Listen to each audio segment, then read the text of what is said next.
으로 기도드리옵나이다. 아멘. 우리 하나님께 영광의 박수 올려드리겠습니다. 아멘. 감사합니다. 오늘 함께 나눌 말씀 시편 32편 1절에서 11절 말씀입니다. 시편 32편 1절에서 11절 말씀 우리 한 절 한 절 읽고 마지막 절 함께 읽겠습니다. 시편 32편 1절입니다. 죄를 용서받고 그 죄가 씻겨진 사람은 복이 있습니다. 여호와께서 그 죄를 묻지 않으시고 그 마음에 교활함이 없는 사람은 복이 있습니다. 내가 죄를 고백하지 않고 온종일 신음할 때 내 뼈들이 다 녹아내렸습니다. 밤낮으로 주의 손이 나를 짓누르시니 한여름 떼약볕에 있던 것처럼 내 원기가 다 빠져버렸습니다. 셀라. 내가 주께 죄를 인정하고 내 범죄를 감추지 않겠습니다. 내가 내 범죄를 여호와께 고백하리라 했더니 주께서 내 죄악을 용서하셨습니다. 셀라. 모두 주를 만나 주께 기도할 것입니다. 거센 물결이일지라도 결코 그를 덮치지 못할 것입니다. 주는 내 피난처이십니다. 주께서 나를 모든 고난에서 보호하시며 구원의 노래로 나를 감싸실 것입니다. 셀라. 내가 너를 지도하고 내가 가야 할 길을 가르치며 너를 내 눈으로 인도하리라. 너는 말이나 노새처럼 되지 마라. 그것들을 아는 게 없고 재갈과 굴레로 제어하지 않으면 가까이 오지 않는다라고 하셨습니다. 악인에게는 슬픔이 많겠지만 여호와를 신뢰하는 사람은 변함없는 사랑이 그를 감쌀 것입니다. 함께요. 너희 의인들아 여호와를 기뻐하고 즐거워하라. 마음이 정직한 너희 모든 사람들아 기뻐 외치라. 아멘. 할렐루야. 하나님의 백성들로 살아가는 기쁨을 누리는 우리 하루 되길 원합니다. 우리는 지금 사순절 기간을 보내고 있습니다. 우리가 아는 것처럼 이 사순절 우리가 묵상해야 되는 것은 예수 그리스도께서 나를 위해 십자가를 지시고 부활하시고 승천하시고 자정하셔서 여전히 우리의 삶을 돌보시고 통치하신다는 것입니다. 만약 우리가 보내는 이 기간을 단순한 절기의 반복이라 생각한다면 그만큼 비참한 신앙생활, 종교생활도 없겠지요. 하나님께서 절기를 허락하시고 믿음의 선진들이 절기를 지켰던 이유는 우리로 하여금 형식적인 종교생활이 위함이 아니라 우리의 삶 속에서 살아 역사하시는 하나님의 은혜를 날마다 체험케 하시기 위함일 줄 믿습니다. 그러니 이 사순절 기간 또 한 번 찾아오는 절제의 절기가 아니라 우리의 삶을 새롭게 하고 영혼을 일으키는 진정한 회복의 절기가 될 줄 믿습니다. 사순절을 지키는 목적, 이 목적은 형식적인 절기가 아닙니다. 우리의 영혼이 지금 무엇에 지치고 있고 무엇에 공격받고 있는지 깨닫는 시간이죠. 그래서 사순절의 영적 점검은 결코 우리가 살아가는 시대를 점검하는 일과 연결될 수 있습니다. 최근 인터넷 교보문고의 목록을 보다가 눈에 띄는 책을 하나를 발견했습니다. 처음에는 책 제목만 보고 심리학 책처럼 불안사회, 심리학 책인가 했더니 철학책이었습니다. 네, 시리가 반응하네요. 네. 그 책의 이름은 쓰여 있는 것처럼 불안사회라는 책의 제목을 가진 우리 인문학 도서입니다. 저자는 여러분이 잘 알고 있는 피로사회의 저자 한병철 교수가 현대인의 삶을 정리한 책이었습니다. 우리는 늘 더 많은 성과를 내야 한다는 압박 속에서 스스로를 소모하며 살아가는 피로사회를 지나고 있다. 그리고 이제는 이유 없이 불안하고 늘 비교당하고 눈에 보이지 않는 기준 앞에서 자신을 평가절하하는 불안사회로 들어섰다. 몇 해 전만 해도 만성 피로의 시대였다면 오늘을 살아가고 있는 이유는 날마다 불안한 불안 사회로 접어들었다는 것입니다. 우리는 지금 성취는 늘어나고 가진 것은 많아지는데 우리의 마음은 메말라가는 시대, 불안 사회를 살아가고 있습니다. 그리고 여기 한 사람, 절망과 고통 가운데 자신의 삶의 노고를 노래하는 한 사람이 등장합니다. 우리 4절 말씀인데요, 함께 읽겠습니다.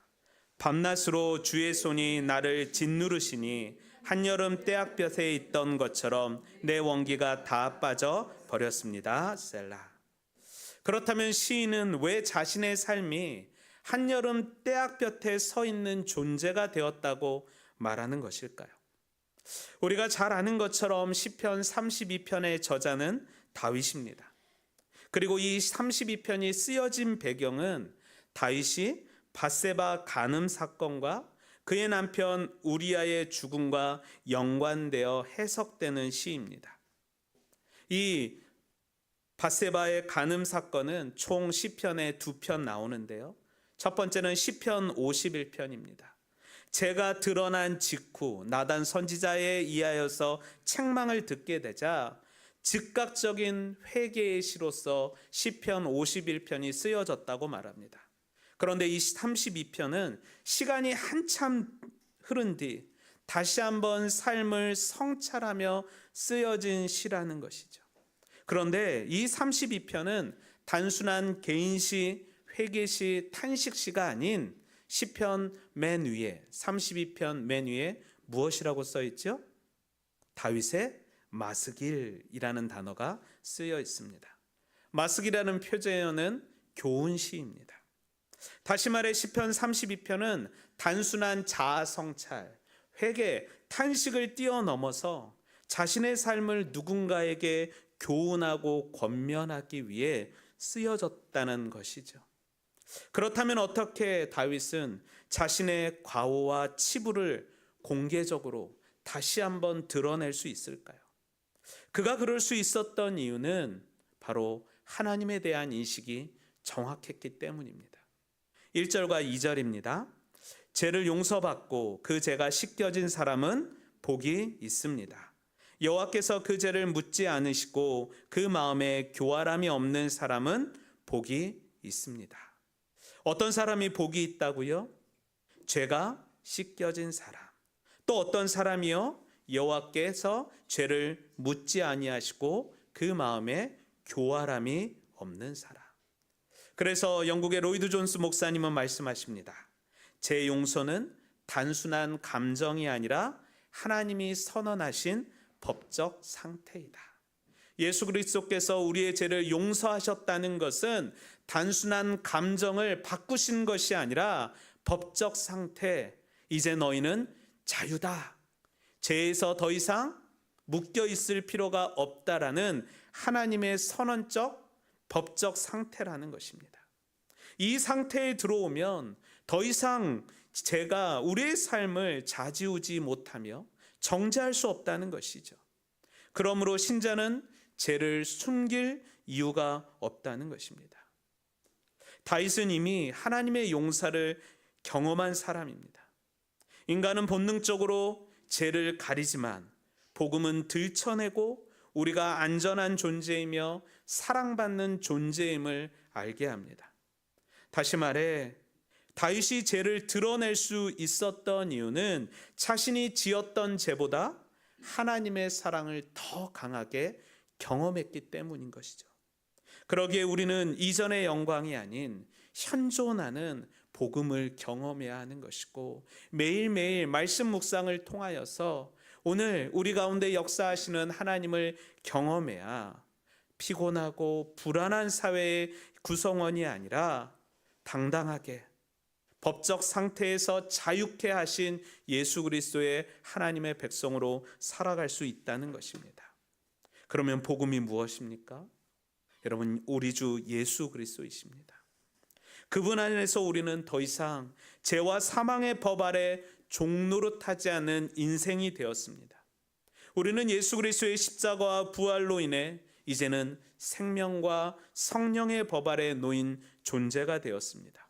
세상은 계속해서 우리의 과오를 과거를 끌어내어서 우리에게 죄책감으로 우리를 짓누르려 하지만 복음은 우리를 분명하게 선언합니다. 무엇이라고요? 이전 것은 지나갔으니 보라 새 것이 되었도다. 우리 옆에 늘 바라보고 인사하십시다. 새 겁니다. 새 겁니다.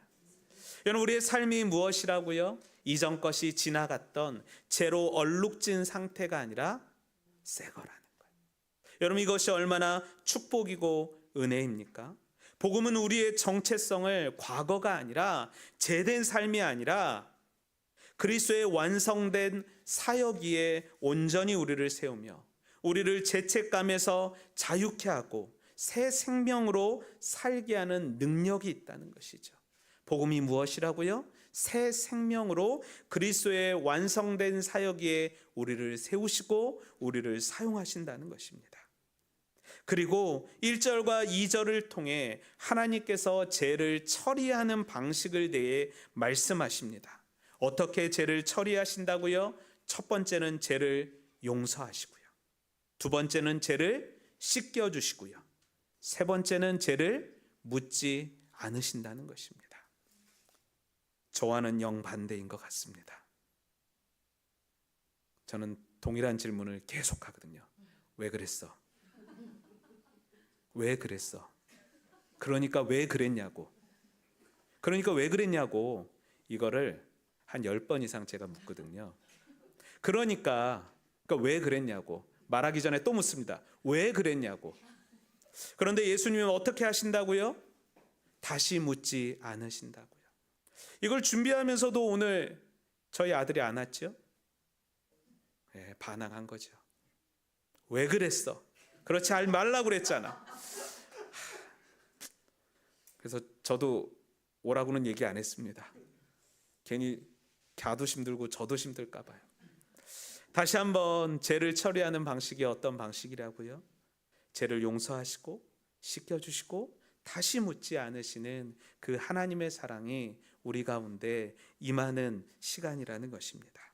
그리고 이 세 가지 표현은 단순한 시적 표현이 아니라 하나님이 죄를 완전히 제거하시는 구속적 방식이라는 것이죠. 그러므로 결론은 하나입니다. 하나님이 덮으신 죄는 더 이상 존재하지 않는 죄라는 것이죠. 하나님이 기억하지 않는 죄는 더 이상 우리를 정죄할 수 없습니다. 하지만 사단에 묶여 있다면, 성령과 생명의 법으로 살아가지 않는다면, 죄와 사망의 법으로 살아간다면 우리는 날마다 그 죄책감에 시달려 피로하고 지치고 불안한 삶을 살아갈 수밖에 없다는 것이죠. 그렇다면 왜 성도는 회개의 삶을 살아야 할까요? 성도가 회개의 삶을 살아야 하는 이유는 분명합니다. 회개는 죄책감의 반복이 아니기 때문입니다. 만약 우리가 회개와 후회를 혼동하게 된다면 우리는 날마다 죄책감에 눈물리고 좌절하며 넘어질 수밖에 없는 존재가 될 것입니다. 죄는 이미 사함 받았음에도 불구하고 계속해서 우리는 올무의 착고에 묶여서 자유롭지 못한 삶을 살아가게 되는 것이죠. 회개는 단지 잘못을 뉘우치는 행위가 아니라 복음을 경험하는 방식입니다. 복음을 경험했습니까? 그럼 우리의 삶 속에 무엇이 터져 나온다고요? 회개가요. 날마다 반복되는 죄의 모습이 아니라 회개함으로 하나님과 딱 접붙임된 인생으로서 이제는 나는 생명과 성령의 법으로 이끌려가는 사람이다. 그러니 복음을 알면 자연스럽게 회개가 나오는 것이죠. 은혜를 알면 죄에서 돌이키게 되는 것입니다. 십자가를 바라보면 우리의 삶의 방향성이 바뀌게 되는 것이지요. 다시 말해 회개는 은혜를 아는 자의 삶이고 후회는 은혜를 모르는 자의 삶입니다. 그러기에 다윗의 삶은 후회하는 삶이 아닌 회개하는 삶이었습니다. 성경은 위인전이나 영웅전이 아닙니다. 드라마 속 이 성경 속 인물들을 보면 그 어느 누구 하나 완전하지 않습니다. 아브라함, 모세, 다윗 그들은 모두 나약하고 연약한 사람들이었습니다. 그리고 하나님은 그들의 연약함을 숨기지 아니하시고 들춰내셨는데, 그 들춰남에도 불구하고 하나님은 그들을 사용하셔서 훈련시키시고 깎으셔서 하나님의 위대한 사역에 초청하시고 동참케 하심을 보게 됩니다. 다윗, 이스라엘의 가장 존경하고 칭찬받는 왕이었죠. 그런데 그가 다시 한번 시편 32편을 쓰면서 자신의 죄를 드러내고 있습니다. 존경받는 왕이 과거의 이야기로 묶여 살았던 것이 아니라 이 복음에 붙잡혀 살아가니 그 죄보다, 그 묶여있던 죄보다 하나님의 은혜가 더 큼을 깨달으니 자신의 삶의 가오가 누군가에게 교훈이 되어지고 마스길이 되었다는 것이죠. 그래서 남유다의 왕 평가의 기준이 이 음란한 자, 또 누군가의 남편을 죽인 자, 이 다윗이 아니라 다윗의 길로 걸어가면 선한 왕이요, 그렇지 않으면 악한 왕이라는 표현을 듣게 됩니다. 시편 51편에 이어 다시 한번 시편 32편을 쓰면서 자신의 숨기고 싶은 과오를 드러냈던 다윗. 왜 다윗은 그렇게까지 자신의 과거를 드러내며 이 32편에 자신의 죄를 노래하고 있는 것일까요? 그가 그럴 수 있는 이유가 무엇이라고요? 후회의 감정이 아니라 회개의 은혜를 아는 사람이었기 때문입니다. 다윗은 자신의 과거를 감추기보다 하나님의 은혜가 더 크다는 사실을 깨달았습니다. 은혜가 죄보다 크다는 확신, 하나님이 자신의 어둠보다 더 큰 빛이라는 신뢰가 그의 삶을 지배하고 있었던 것이죠. 그리고 더 놀라운 사실은 그 이스라엘의 역사에 다윗의 약점이 숨겨지지 않고 드러내고 있습니다. 왜 그렇지요? 다윗의 가장 큰 약점인 우리아의 아내라는 이 단어가 예수님의 족보에 정확히 기록되어 있기 때문입니다. 하나님은 인간의 강점만 쓰시는 분이 아닙니다. 때로는 실수를, 때로는 약점을, 흉터를, 넘어짐까지도 사용하셔서 그분의 구속 역사를 드러내고 계시다라는 것이죠. 그러기에 성경의 족보는 인간의 성공이나 기록된 명단이 아니라 하나님이 죄 많은 연약한 사람들 가운데서도 그 가운데 역사하셔서 하나님의 구원 역사를 써 내려가고 있다는 것입니다. 우리의 삶의 실수, 우리의 삶의 고통을 하나님은 지금 하나님의 구원 역사에 함께 써 내려가고 있다는 것이죠. 그러니 우리는 새로운 피조물로서 과거에 묶여있는 삶이 아니라 오늘을 살아감으로써 내일을 소망하고 꿈꾸는 삶 살기 원합니다. 그리고 다윗은 오늘 본문에서 메마른 영혼이 다시 풍성해질 수 있는 비결을 말합니다. 첫째는 무엇이라고요? 여호와께 자복하는 것입니다. 우리 5절 말씀 우리 함께 읽겠습니다. 내가 주께 죄를 인정하고 내 범죄를 감추지 않겠습니다. 내가 내 범죄를 여호와께 고백하리라 했더니 주께서 내 죄악을 용서하셨습니다. 셀라. 은혜를 경험할 수 있는 시작이 무엇이라고요? 주께 자복하는 것입니다. 주를 인정하고 내 죄를 인정하고 감추지 않고 있는 그대로 드러내는 것이죠. 성경이 말하는 회개는 자신을 짓누르는 죄책감이 아니라 하나님의 품으로 돌아가는 구원의 통로임을 말합니다. 다윗은 죄를 숨기면 어떤 삶을 살았는지를 경험한 자였습니다. 그 숨기는 과정 가운데 그는 어떤 삶을 살았다고요? 3절과 4절 우리 함께 읽겠습니다. 시작.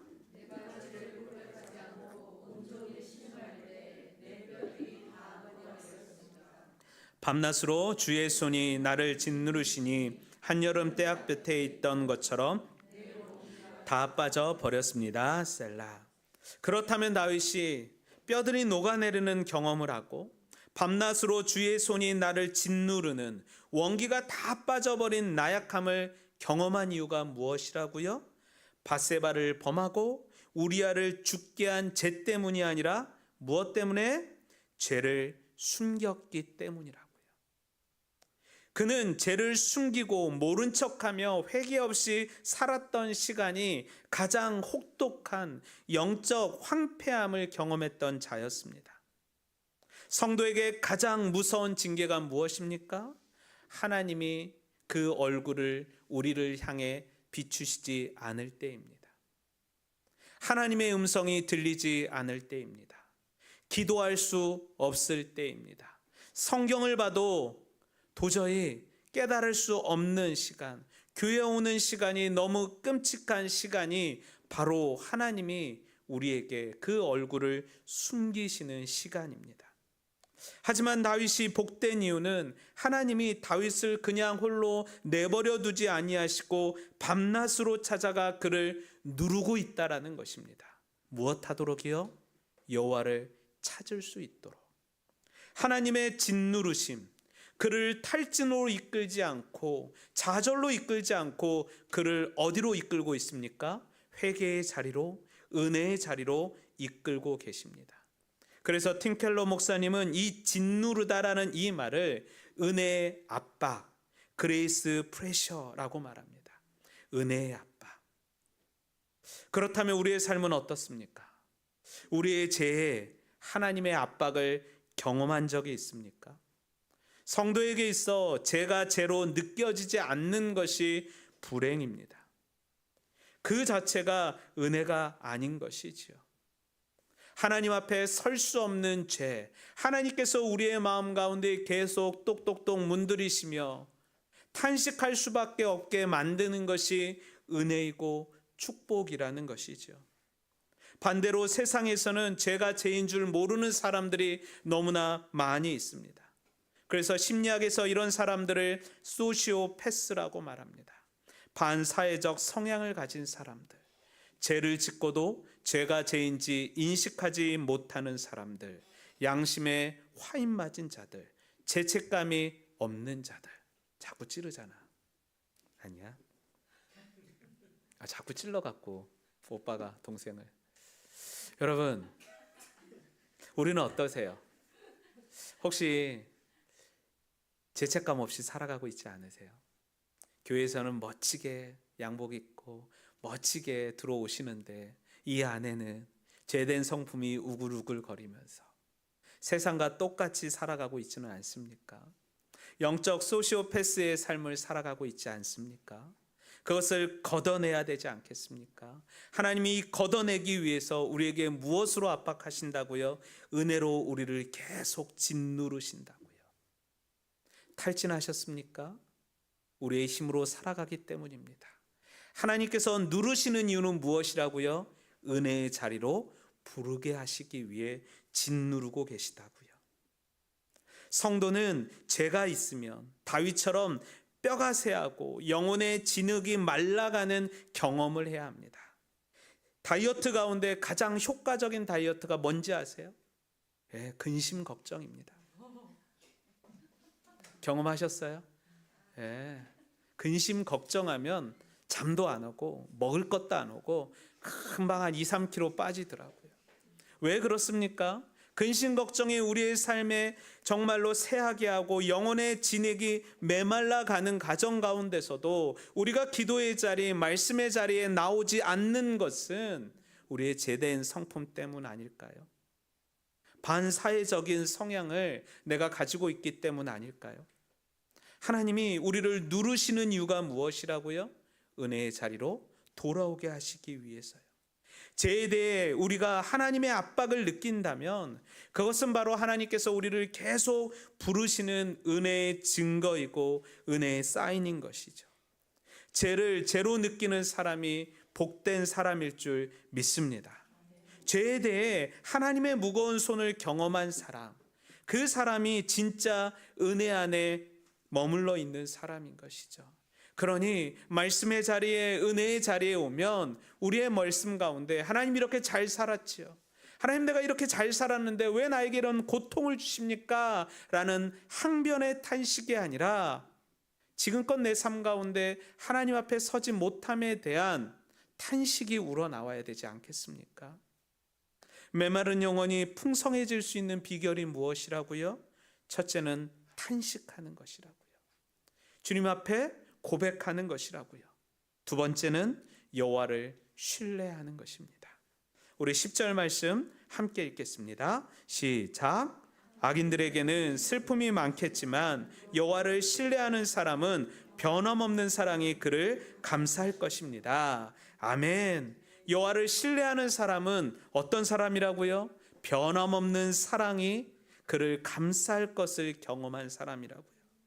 많은 사람들의 인생을 고해라고 말합니다. 고통의 바다인 것이죠. 그런데 사람들은 그 고통의 원인은 해결하지 않으면서도 고통스러워하고 괴로워합니다. 다윗이 말합니다. 악인에게는 슬픔이 많겠지만 여호와를 신뢰하는 사람은 변함없는 사랑이 그를 감쌀 것이다. 다윗의 인생은 우여곡절이 많은 인생이었습니다. 하지만 많은 신앙인들이 다윗을 존경하고 사랑하고 또 영어 이름에 데이빗이라는 이름도 많이 사용합니다. 그 이유는 아마도 표면적인 그의 업적 때문이 아니라 어려운 상황 가운데서도 여호와 신앙으로 넘어졌다 할지라도 다시 일어서는 그의 오뚜기 신앙의 소유자 때문 아닐까 생각됩니다. 그래서 말하더라고요. 복 중의 복은 무슨 복? 전하위복. 수많은 사람은 피난길, 전쟁을 통해 하나님이 어떤 분인지 경험했습니다. 이 다윗은 이 전쟁 가운데, 피난길 가운데 하나님이 그를 보호하시고 그의 피난처 되시고 그를 지키시는 분임을 경험했다는 것이죠. 우리 7절 말씀입니다. 주는 내 피난처이십니다. 주께서 나를 모든 고난에서 보호하시며 구원의 노래로 나를 감싸실 것입니다. 셀라. 아멘. 주님이 우리의 무엇이라고요? 피난처시라고요. 다윗은 하나님의 보호하심을 경험한 사람이며 싸매시는 은혜를 경험한 사람입니다. 그가 그럴 수 있었던 사람이 이유가 무엇이라고요? 여호와를 신뢰하는 사람, 여호와를 경외하는 사람이었기 때문입니다. 그래서 이 신뢰하다라는 히브리어의 뜻이 무엇이냐? 마음을 내려놓고 전적으로 맡기다, 의지하다라는 의미가 담겨 있습니다. 신뢰하다, 주님께 기대어 맡기는 삶. 내 삶의 주인이 내가 아니라 하나님임을 인정하며 내 인생의 운전대를 하나님께 옮기는 삶인 것이죠. 다시 메마른 상황 속에서 평안을 유지할 수 있고 찬양할 수 있었던 이유가 무엇이라고요? 하나님께 자신의 모든 것을 맡기고 그분만 의지하며 그분을 내 피난처로 삼았기 때문입니다. 메마른 상황 가운데 풍성함을 누릴 수 있었던 비결, 주님 앞에 나와 자복하고 주님만 의지하니 그의 삶은 풍성할 수 있었다라는 것이죠. 그렇다면 풍성함을 경험한 삶은 어떤 삶일까요? 우리 11절 말씀입니다. 너희 의인들아 여호와를 기뻐하고 즐거워하라. 마음이 정직한 너희 모든 사람들아 기뻐 외치라. 풍성함을 경험한 자들의 삶이 어떤 삶이라고요? 여호와를 기뻐하고 즐거워하는 삶이라고요. 다윗은 명령합니다. 너희 의인들아 기뻐하고 즐거워하라. 우리가 어떻게 의인되었습니까?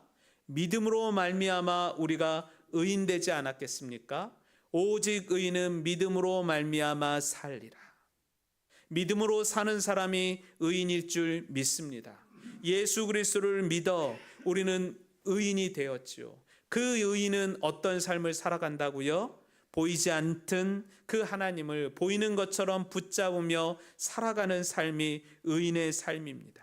세상적 시각은 닫고 오직 저 천국 하나님 나라를 소망하며 살아가는 인생이 의인인 것입니다.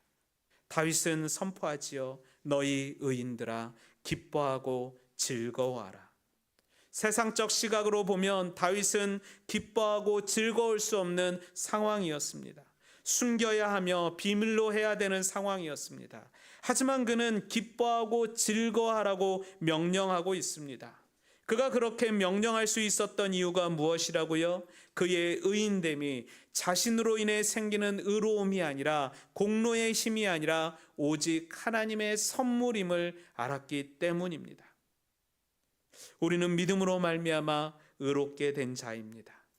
우리의 의인됨은 우리의 공로와 행위가 아닌 오직 하나님의 은혜입니다. 그러므로 의인의 삶의 태도는 자연스럽게 여호와로 인하여 기뻐하고 즐거워하는 삶으로 표현해야 하는 것이죠. 그렇다면 어떻게 하는 것이 기뻐하고 즐거워하는 삶일까요? 다윗이 말하는 기쁨은 상황이 좋아서 생기는 기쁨이 아닙니다. 상황 논리가 아니라 은혜의 논리 가운데 거하고 있다는 것이죠. 하나님을 신뢰하는 데서 나오는 기쁨입니다. 환경은 변하지만 하나님은 변치 않으십니다. 하나님은 나의 피난처이십니다. 하나님은 나의 죄를 묻지 아니하시고 따지지도 아니하시고 나를 사랑하셔서 은혜의 보좌 가운데 임하게 하실 분이십니다. 그래서 사도 바울은 말합니다. 항상 기뻐하라. 쉬지 말고 기도하라. 범사에 감사하라. 이것이 너희를 향하신 하나님의 뜻이니라. 하나님의 뜻이 무엇이라고요? 기뻐하고 감사하고 기도하는 것이라고요. 그렇다면 어떻게 항상 기뻐하고 즐거워하고 감사할 수 있을까요? 모든 것을 주관하시고 책임지시는 하나님만 붙들을 때 가능하다는 것입니다. 그래야 환경을 지배받지 않고 오로지 하나님의 은혜의 논리 가운데 거하며 찬양할 수 있다는 것입니다. 우리 6절 말씀이요. 그러므로 경건한 사람이라면 모두 주를 만나 주께 기도할 것입니다. 거센 물결이 일지라도 결코 그를 덮치지 못할 것입니다.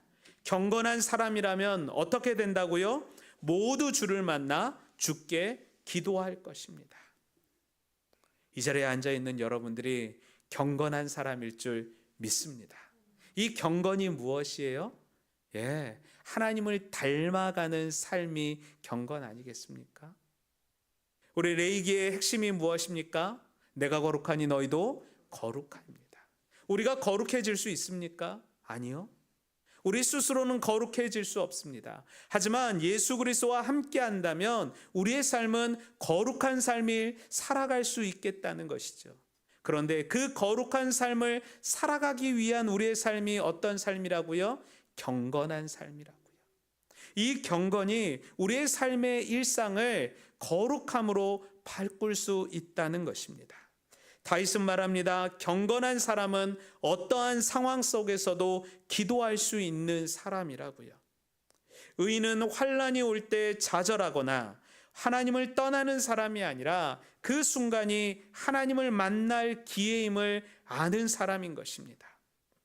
그래서 기도하고 하나님을 붙들으며 그 안에서 싸매시고 보호하시는 하나님의 은혜를 체험하는 것이죠. 우리는 지금 무슨 기간을 보내고 있다고요? 사순절이요. 이 사순절의 영어 표현은 우리 지난주에도 들었던 것처럼 렌트입니다. 그리고 그 어원은 해가 길어지는 시기를 의미합니다. 하지만 우리는 이 단어를 단순히 해가 길어지는 시기로 이해하지 않습니다. 성도들에게 렌트는 그리스도의 십자가의 의미를 기억하며 이 시기를 통해 주님을 만날 은혜의 기회로 생각하는 것입니다. 세상은 시간의 흐름으로 살아가지만 성도는 은혜의 흐름으로 살아가는 사람입니다. 그러기에 기뻐하고 즐거워할 수 있는 것입니다. 메마른 영혼이 풍성해질 수 있는 비결 무엇이라고요? 자복하는 것, 그리고 회개하는 것, 그리고 하나님께 돌아와 하나님만 의지하는 것입니다. 하나님만 의지할 때 우리의 삶은 씻겨지는 은혜, 감추어지는 은혜, 날마다 기뻐하고 즐거워할 수 있는 은혜로 살아갈 수 있을 줄 믿습니다. 오늘 이 시간 뜨겁게 하나님을 만나는 시간 되기 원합니다. 우리를 위해 십자가에서 자기 몸을 내어주시고 부활 승천하셔서 영원히 우리의 삶을 다스리시고 통치하시는 그 하나님께서 기뻐하고 즐거워할 것을 말씀하십니다. 우리의 삶의 모습을 보면 기뻐하고 즐거워할 수 없는 조건들로 가득합니다. 하지만 우리는 이미 구원받은 존재일 줄 믿습니다. 예수 그리스도를 소망하며 이 고단한 인생길에서 주님만 의지하고 찬양할 때 우리의 삶이 풍성해지는 삶, 여호와로 인하여 즐거워지는 삶 될 줄 믿습니다. 우리 시간에 우리 한 1분 정도 우리 다짐하며 기도합시다. 하나님, 나는 연약합니다. 나는 약합니다. 내 힘으로는 아무것도 할 수 없는 존재입니다. 하지만 하나님이 나와 함께 하신다면 노래할 수 있고 기뻐할 수 있습니다.